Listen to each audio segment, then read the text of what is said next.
Olá pessoal, tudo bem? Então hoje nós vamos ter uma aula de revisão dos assuntos que nós já trabalhamos em sala de aula, tá? Ou seja, essa é a primeira aula sobre trigonometria.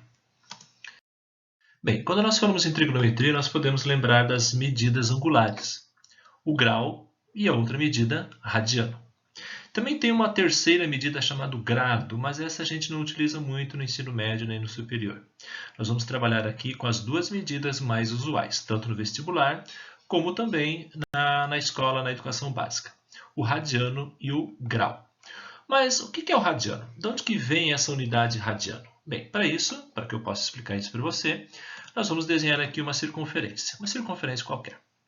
Nesta circunferência, nós vamos destacar, nós vamos mostrar um ângulo interno alfa, ou seja, um ângulo central alfa. Este ângulo central alfa, ele proporciona a esta circunferência um arco AB. Então, este arco AB está relacionado com a medida do ângulo central alfa. É claro que este arco AB ele vai ter um comprimento. E é agora exatamente aqui que entra a história do radiano. Quando este comprimento do arco AB for exatamente igual ao raio da circunferência que o contém, então nós podemos dizer que este ângulo interno é igual a 1 radiano. Esta é a ideia central em relação ao que é o radiano. Simplesmente é quando o comprimento de um arco descrito por um ângulo central for igual ao raio da circunferência que o contém. Bem, eu posso mostrar para vocês aqui duas formas que nós temos de trabalhar com o radiano em relação a este ângulo central alfa. Para determinarmos a medida do ângulo central exclusivamente em radiano, basta você pegar o comprimento do arco e dividir pela medida do raio da circunferência. Quando você fizer esta divisão, esta razão, comprimento do arco relacionado ao ângulo central alfa, dividido pelo raio da circunferência que o contém, automaticamente este número vai ser igual à medida do ângulo central em radiano. Outra forma que você tem para trabalhar com radiano, mas agora relacionando a medida radiano com a medida grau, que é mais usual, é por meio desta regra de 3, desta medida proporcional, no qual nós lemos que 180 graus está para π radianos. A partir desta regra de 3, vamos dizer assim, o início da regra de 3, nós conseguimos converter tanto medidas angulares de grau para radiano, quanto de radiano para grau. Vamos a alguns exemplos agora. Vamos para isso resolver alguns problemas da apostila. Eu seleciono a partir daqui algumas questões que nós já trabalhamos dentro da sala de aula e outras não. Então, são questões que nós vamos trabalhar da apostila. A primeira questão se encontra na página 117, questão número 46, que diz o seguinte, uma questão muito simples. Converta em radianos as medidas dadas em graus e, em graus, as medidas dadas em radiano. Então, a primeira questão, letra A, ele diz para você converter 70 graus em radiano. De uma forma muito simples, nós podemos utilizar a regra de 3. 180 graus está para π radianos, assim como 70 graus está para x radianos. Basta você multiplicar cruzado e fazer as suas devidas simplificações. Ou seja, 70 graus equivalem a 7π sobre 18 radianos. De igual forma, nós também podemos converter esta medida 5π sobre 4 radianos para grau. Nós podemos utilizar a regra de 3 descrita no exercício anterior. Mas aqui tem uma dica, tem um caminho mais rápido para você fazer essa conversão. Você pode perceber que nesta medida angular 5π sobre 4 radianos está aparecendo exatamente na sua estrutura o π radiano, que equivale a 180 graus. Então, de uma forma mais simples, para você converter um ângulo de radiano para grau, basta você substituir no lugar do π radiano, 180 graus, e fazer as devidas multiplicações e simplificações, que nesse caso aqui nós vamos encontrar um ângulo igual a 225 graus. Muito bem, pessoal, agora nós vamos enunciar a parte introdutória do ciclo trigonométrico. Quando nós falamos em ciclo trigonométrico, nós lembramos de uma circunferência de raio unitário. E nesta circunferência de raio igual a 1, nós vamos traçar dois eixos ortogonais, ou seja, dois eixos perpendiculares, que passam sobre o centro desta circunferência. Então, numericamente, nós podemos determinar as extremidades desta circunferência por meio destes dois eixos. Nós temos esta distância do centro até aqui igual a 1, a parte superior também igual a 1. Aqui à esquerda da origem até a extremidade do arco nós temos igual a menos 1, e esta outra distância também igual a menos 1. Vamos agora enunciar onde se encontram as duas funções trigonométricas seno e cosseno. Por definição, nós chamamos o eixo horizontal de cosseno e o eixo vertical de seno. Bem, feito isso, agora nós vamos começar a falar sobre ângulos. Para isso, nós precisamos determinar quais são os sentidos positivos e negativos de cada ângulo nesta circunferência. Por definição, no sentido anti-horário, nós determinamos os ângulos positivos e no sentido horário, os ângulos negativos. Dentro desta questão de ângulos, nós podemos destacar, por meio das extremidades da circunferência em relação aos eixos cartesianos, aonde estão estes 5 ângulos principais, que irão nos ajudar muito em resolver os problemas futuramente. Quais são esses ângulos? Primeiro ângulo, 0 grau, ou seja, a partir daqui que nós vamos começar a medir no sentido positivo ou negativo a abertura dos ângulos, cujo vértice estará sobre a origem desses dois eixos. Nós temos aqui em cima o ângulo de 90 graus, 180 graus, 270 graus e 360 graus. É claro que nós podemos converter essas medidas em radianos. 0 grau está para 0 radiano. 90 graus está para π sobre 2 radianos. 180 graus está para π radianos. 270 graus está para 3π sobre 2 radianos. E, finalmente, 360 graus está para 2π radianos. Bem, a minha pergunta é, como que nós determinamos o valor do seno e do cosseno de um ângulo dentro desta circunferência trigonométrica? Para responder essa pergunta, nós vamos abrir aqui, nós vamos descrever um arco, cuja medida do ângulo seja igual a 30 graus, no sentido positivo. Então, nós pegamos aqui a partir do vértice, o vértice do ângulo central, na origem do plano cartesiano, deste sistema cartesiano, e fizemos uma abertura no sentido positivo de 30 graus. Bem, para determinarmos a medida de seno de 30 graus e cosseno de 30 graus, basta você pegar a partir desta extremidade aqui e traçar as suas projeções sobre os dois eixos cartesianos. Bem, se você for medir agora a distância da origem até a extremidade desta projeção sobre o eixo horizontal, você irá determinar exatamente qual é a medida do cosseno de 30 graus, que neste caso é aproximadamente 0,8. De igual forma, agora, para você determinar a medida do seno de 30 graus, você irá pegar o 30 graus e fazer a sua projeção sobre o eixo vertical, sobre o eixo dos senos. Irá medir agora qual é o valor, qual é a distância da origem até esta projeção, que neste caso nós encontramos igual a 0,5. Bem, este é o processo básico que nós fazemos para determinar os valores de seno e cosseno de qualquer ângulo contido nesta circunferência aqui. É claro que se você quiser traçar e medir outros valores para seno e cosseno, por exemplo, cosseno de 90 graus, você pegará a extremidade deste arco de 90 graus e fará a projeção deste arco, desta extremidade, sobre o eixo horizontal. Se você for fazer isso, nós vamos encontrar que o cosseno de 90 graus é igual a 0.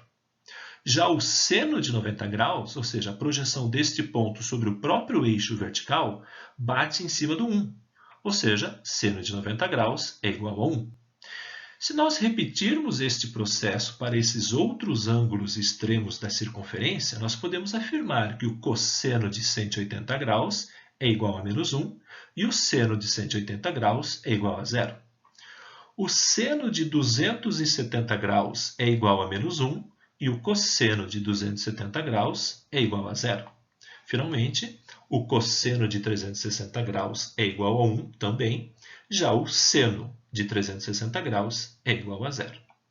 Se nós quisermos depois, adiante nós vamos fazer isso bastante, determinar o valor do cosseno de 120 graus. Bem, o cosseno de 120 graus ele passa de 90 graus, mas não chega a passar de 180. Então ele estará neste segundo quadrante. Então você deveria traçar uma extremidade, um arco, que tem uma abertura igual a 120 graus. Feita essa projeção, feita essa abertura, você iria pegar a extremidade e projetá-la sobre os dois eixos cartesianos, da mesma maneira que nós fizemos com o ângulo de 30 graus. E a partir daí, você iria, sobre essas projeções, dos eixos horizontais cosseno e do eixo vertical seno, você iria determinar a medida de cada ângulo dentro dessa circunferência. Ok? Mas dentro deste contexto de ciclo trigonométrico, de seno e cosseno, eu quero fazer algumas considerações para vocês aqui. Primeira consideração, qual é a variação da função seno, ou seno de um ângulo, e também do cosseno de um ângulo? Nós podemos ver, por meio algébrico aqui, que a variação do seno de um ângulo qualquer sempre estará compreendida neste intervalo fechado, de -1 até 1. De igual forma, o cosseno também variará sempre neste intervalo fechado, de -1 até 1. Bem, esta é a variação de 0 até 360 graus. Nós podemos verificar isto geometricamente nesta figura. De que forma? Podemos verificar que o cosseno, o eixo horizontal, ele sempre irá variar de -1 até 1, tendo o maior valor para α igual a 0 ou 360 graus e o menor valor para α igual a 180 graus, ou seja, cosseno de 180 graus é igual a -1, que depois, daqui a pouquinho, nós vamos falar um pouquinho mais sobre isso.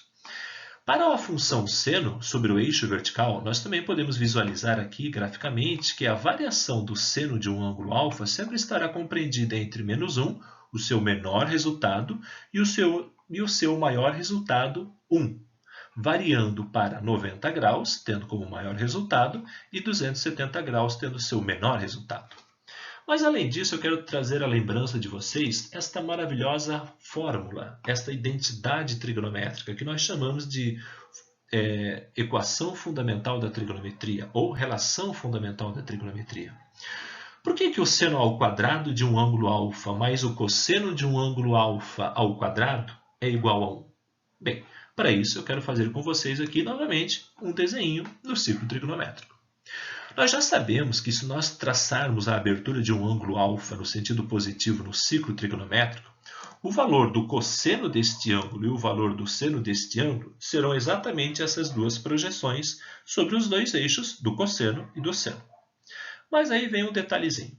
Se eu pegar esta projeção do seno de α e transladar para cá, nós automaticamente estaremos montando um triângulo retângulo aqui dentro do ciclo trigonométrico, cujos catetos medem seno de α e cosseno de α. Ângulo interno, α, ângulo 90 graus, é um triângulo retângulo, evidente, são projeções ortogonais, e a hipotenusa aqui é igual a 1. Por que a hipotenusa é igual a 1? Porque o raio da circunferência trigonométrica é unitário. Se nós aplicarmos o teorema de Pitágoras neste triângulo retângulo, fica fácil você chegar nesta relação fundamental da trigonometria. Ou seja, hipotenusa ao quadrado é igual a cateto ao quadrado mais cateto ao quadrado. Feito isso, para finalizar essa parte, nós enunciamos aqui os dois valores de máximo e mínimo da função seno e da função cosseno. Bem, os valores máximos e mínimos de seno sempre serão respectivamente 1 e -1. Agora, para quais valores de α isto acontece? Na primeira volta desta circunferência, dando uma volta completa de 360 graus, que é isso que nos interessa, o valor máximo de seno ocorrerá quando α for 90 graus. E o valor mínimo de seno ocorrerá quando α for 270 graus. Para a função cosseno, o valor máximo da função cosseno ocorrerá tanto no 0 grau quanto no 360 graus. E o menor valor da função cosseno sempre ocorrerá para um α igual a 180 graus. Bem, a partir desta explicação, nós podemos agora fazer outros exercícios da apostila que têm como objetivo relembrar-nos aquilo que nós já trabalhamos em sala de aula. Vamos lá? Vamos para a página 93 e escolhemos a questão número 10. Nessa questão número 10, vamos resolver inicialmente a letra A. O enunciado é o seguinte: em cada caso a seguir, obtenha os possíveis valores de m, sendo que a alfa, no caso aqui é um alfa, é um arco trigonométrico. Bem, ele falou que o seno de alfa nessa situação é igual a 4 mais 2m's. O que nós podemos pegar daquilo que nós vimos anteriormente para resolvermos este problema? Fica fácil. Como ele fala que o valor do seno de alfa de um ângulo desconhecido é igual a 4 mais 2m's, nós podemos lembrar que a variação da função seno sempre será de menos 1 até 1 para o intervalo fechado. Bem, a partir deste entendimento aqui, só quero chamar a atenção de vocês, ele não está pedindo para você determinar o valor do ângulo alfa. Ele está querendo que você determine os possíveis valores de m. E nós sabemos que esses possíveis valores de m deverão satisfazer o intervalo no qual o seno de alfa está compreendido. Ou seja, o valor de seno de alfa sempre estará entre menos 1 e 1. A partir desta substituição, nós conseguimos determinar o intervalo real que satisfaz esta função seno. Para isso, conforme nós já vimos, nós utilizamos a matemática básica. O que nós fizermos aqui no meio desta desigualdade, nós vamos ter que fazer nas duas extremidades. Ou seja, eu quero tirar esse 4. Para isso, então, eu vou subtrair 4 nos dois extremos. Subtraindo 4 de menos 1 fica menos 5. Subtraindo 4 de 1, nós vamos ter menos 3. Agora, eu quero um intervalo real para m, não para 2m's. Então, nós vamos ter que dividir esta desigualdade em todos os seus membros por 2. Fazendo a divisão toda a divisão por 2, nós encontramos o intervalo, ou seja, os possíveis valores reais que satisfazem o enunciado da nossa questão. Nesse caso, o m estará compreendido entre menos 5 meios e menos 3 meios. Já a letra B é um pouquinho diferente, porque ele te dá uma restrição para o valor de m. Ou seja, o valor de m que satisfaz o cosseno de alfa deverá estar compreendido entre π sobre 2 até 3π sobre 2. Ou seja, nós vamos trabalhar a partir do segundo quadrante até o terceiro. Nestes quadrantes, a variação da função cosseno é de 1 negativo até 0. Para isso, é importante você observar também outra coisa. O intervalo que ele te deu de m é aberto. Logo, nós vamos ter que respeitar isto na nossa desigualdade. Para você resolver isso aqui, nós vamos resolver da mesma forma que nós resolvemos o exemplo anterior.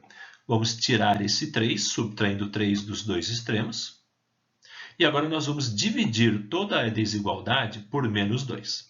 Quando fizermos isto, o sentido da desigualdade irá mudar, pois o valor é negativo.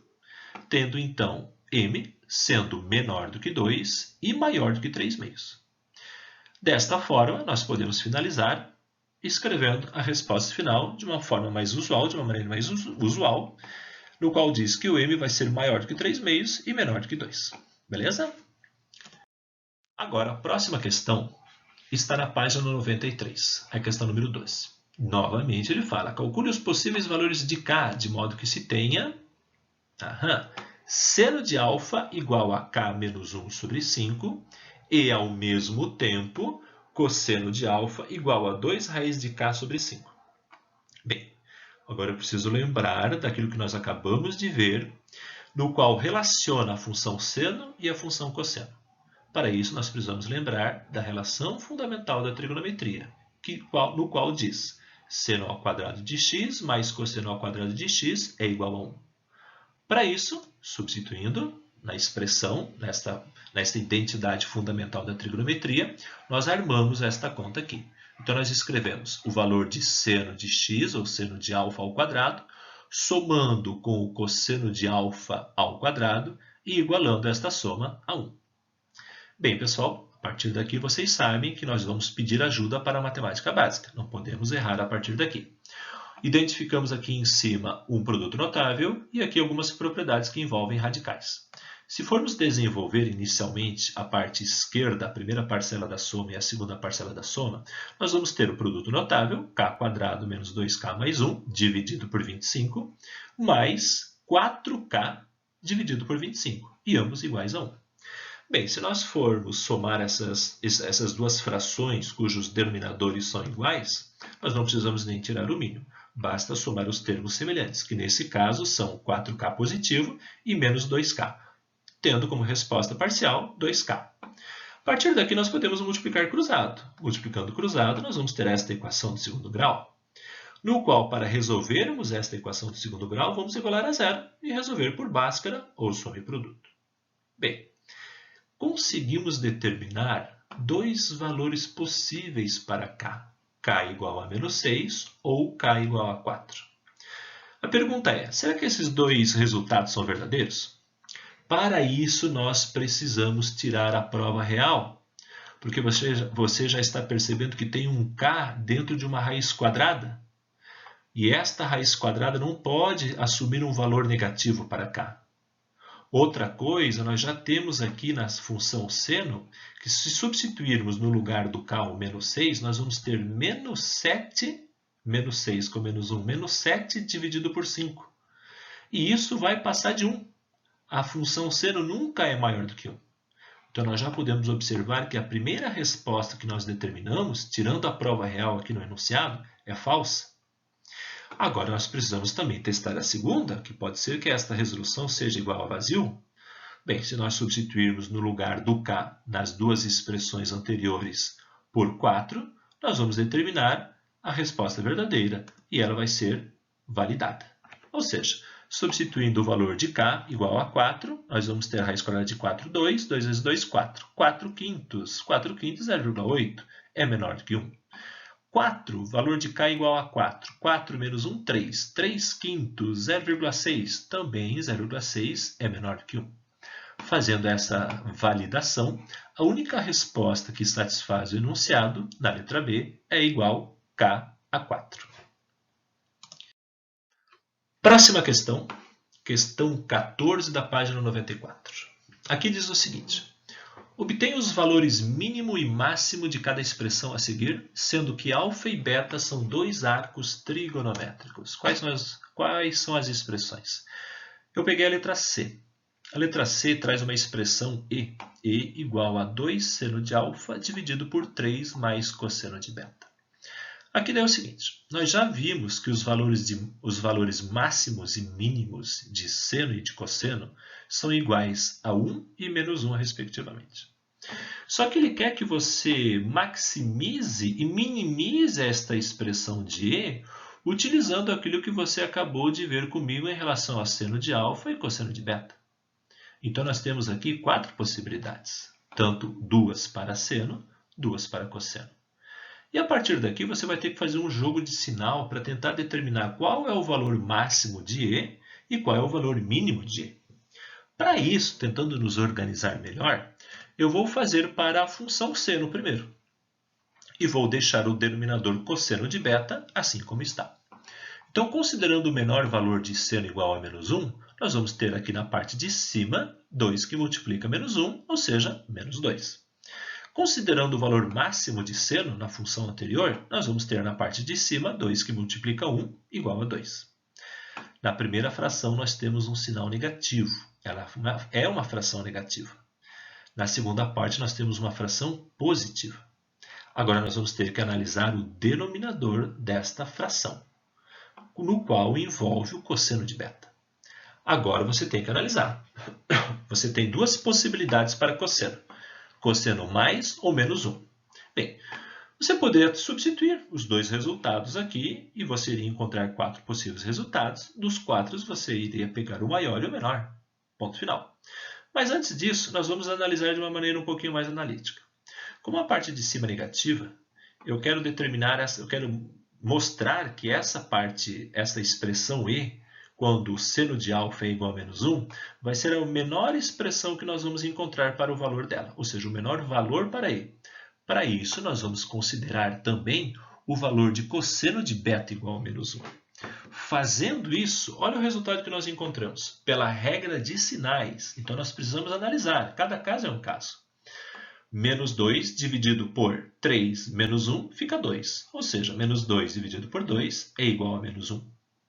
Este é o menor valor da expressão E. tendo como resultado de seno menos 1 e cosseno também de menos 1. Agora, para nós maximizarmos esta expressão de e, nós vamos mexer também no denominador. Bem, para que esta função se torne máxima, é necessário que o denominador se torne mínimo. Olha só que interessante.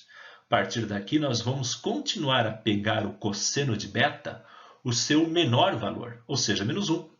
Por que menos 1? Porque como essa parte de cima aqui é 2 positivo, a parte de baixo eu quero minimizar. Então, eu não vou colocar mais 1 para se tornar igual a 4, mas eu vou deixar menos 1 para o denominador se tornar 2. Fazendo a divisão, olha o que encontramos. O maior valor da expressão e. Essa é uma questão muito interessante. É claro que tem outras formas para você resolver, conforme até acabei de falar para vocês. Vocês podem simplesmente pegar esses quatro valores e substituir na função seno e cosseno. Você vai ter 4 possíveis respostas. E destas 4 possíveis respostas, você vai pegar a maior e a menor. Ou você faz analiticamente, conforme nós resolvemos aqui no quadro. Beleza? Próxima questão. Esta é a última questão que eu trago para vocês nesta primeira revisão de trigonometria. É uma questão de aplicação. Diz o seguinte: a pressão em bar em uma determinada caldeira é controlada automaticamente por um dispositivo eletrônico. Esse dispositivo liga a caldeira quando a pressão interna desta assume valor mínimo e a desliga quando a pressão assume o valor máximo. A pressão interna P da caldeira pode ser avaliada em função do tempo T em horas pela expressão trigonométrica. Então, aqui nós já estamos trabalhando com uma função trigonométrica. P é igual a 1, que multiplica 10 ao cubo, menos 0,8, que multiplica 10 ao cubo, que multiplica seno de t menos 1, π sobre 3, considerando t a partir de 0 hora. Nessas condições, qual é a pressão que liga a caldeira e desliga a caldeira? Bem, essa é uma questão muito interessante que nós podemos resolver utilizando os conceitos que nós vimos até agora sobre trigonometria. Palavrinha-chave ou as palavrinhas que vão abrir a resolução desta questão é quando você lê no enunciado valor máximo e valor mínimo. Então, você já pode pensar sobre os valores máximos de seno para esta função. Que, se nós colocarmos aqui, desta forma, eu estou dividindo a resolução em duas partes. Bem, quando que liga a caldeira? Quando a pressão for mínima. E quando que desliga a caldeira? Quando a pressão interna for máxima. Bem, aí nós vamos ter que tomar um cuidado. Por quê? Como esta função trigonométrica aqui envolve um sinal negativo na frente da função seno, nós precisamos tomar o cuidado ao substituir o valor de máximo e mínimo da função seno. Nós sabemos que esta parte da função P aqui, ó, seno de t menos 1, que multiplica π sobre 3, sempre vai ter valor máximo igual a 1 e valor mínimo igual a menos 1. Mas como tem um sinal negativo na frente dele, nós vamos ter que tomar um cuidado na hora de determinar a pressão mínima. A pressão mínima vai ser dada quando a função seno for máxima, devido ao sinal negativo. Fazendo estas substituições e calculando automaticamente, aqui eu já estou fazendo paralelamente, né? Então, a função P vai ser máxima quando a função seno aqui for mínima, devido ao sinal negativo na frente da função trigonométrica. Então, quando você faz esta análise, você tem que tomar cuidado para não se deixar levar. Porque quando você resolve uma função como esta, você sempre precisa analisar bem a questão, a equação, quais são os sinais que envolvem o máximo e o mínimo da função seno, conforme esse sinal negativo aqui na expressão. Fazendo agora sim as continhas básicas de matemática, nós encontramos as duas pressões. A pressão mínima, 200 bares, que irá ligar a caldeira, e a pressão máxima, 1800 bares, que irá desligar a caldeira. Bem, o enunciado pede até aqui, mas eu quero fazer uma extensão dessa questão para vocês. E se nós perguntássemos em que instante a pressão é mínima e em que instante a pressão é máxima? Bem, quando nós perguntamos instante, nós vamos ter que analisar o ângulo da função seno. E esse ângulo da função seno, no caso é t menos 1, que multiplica π sobre 3. Bem, nós substituímos aqui e encontramos a pressão mínima quando o valor de seno for máximo. E nós já vimos anteriormente que a função seno tem máximo para valor de ângulo igual a π sobre 2, ou seja, 90 graus. Eu não posso colocar 90 graus aqui, eu sou obrigado a colocar π sobre 2. Quando nós trabalhamos com aplicações de funções trigonométricas, nós sempre trabalhamos com ângulos em radianos. Fica a dica. Bem, igualando o ângulo da função seno ao seu máximo, π sobre 2, nós podemos cancelar o π com o π e multiplicar cruzado, encontrando o primeiro resultado como sendo t igual a 2 horas e 30 minutos. A partir de t igual a 0, 2 horas e meia depois, a pressão se torna mínima e a caldeira é ligada. De igual forma, nós conseguimos determinar a pressão máxima desta caldeira minimizando a função seno, tendo este resultado aqui. Então, a pergunta em seguinte é: em que instante a caldeira é desligada? Ora, a caldeira é desligada quando a função seno for mínima. E quando que nós temos a função seno mínima? Quando o ângulo da função seno for igual a 270 graus, ou seja, 3π sobre 2. Fazendo as devidas substituições e simplificações, nós encontramos o tempo em que a pressão se torna máxima e a caldeira desliga, ou seja, 5 horas e meia depois do início do experimento. Bem, pessoal, esta foi a nossa revisão em relação aos conceitos básicos de trigonometria. Um grande abraço para você e até a próxima!